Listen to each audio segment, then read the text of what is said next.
সন্ধে হতে না হতেই শুধু খাই খাই খাই খাই। সন্ধে হয়ে গেছে, কিছু তো খেতেই হবে। কি খাবো, রোজ দিন একটা বায়না লেগেই আছে। আজও ঠিক তাই। সন্ধে হওয়ার পরই মা আজ কি খাবো বলো, কিছু তো খাবো।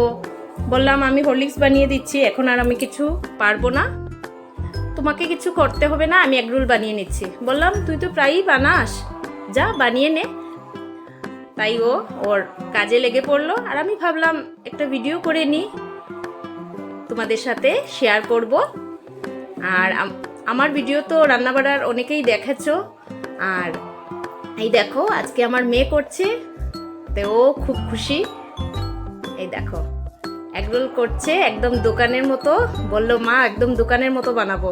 ওখানে ঠিক আছে বানা, বানিয়ে নে, বানিয়ে খেয়ে নে, আর আমাদেরকেও একদিন সবাইকে বানিয়ে খাওয়াবি। আজকে তো হবে না, তাই ওর নিজের জন্যই ও বানিয়ে নিচ্ছে।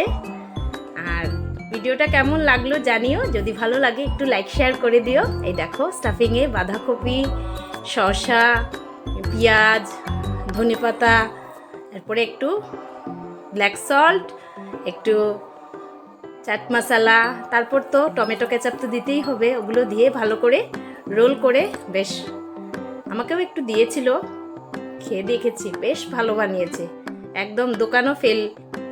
এই দেখো রোল হচ্ছে, আর বললো আমাকে মা একটা কাগজ দাও, ভালো করে দোকানের মতো রোল করে খাবো। এই দেখো একদম পুরো বানিয়ে নিল। এই দেখো খুব খুশি, ভিডিও করলাম। এই দেখো, আর বললো মা দেখো একটু খেয়ে কেমন হয়েছে। তাহলে আমি একটু এক বাইট নিলাম, বেশ ভালো বানিয়েছে। চলো টাটা।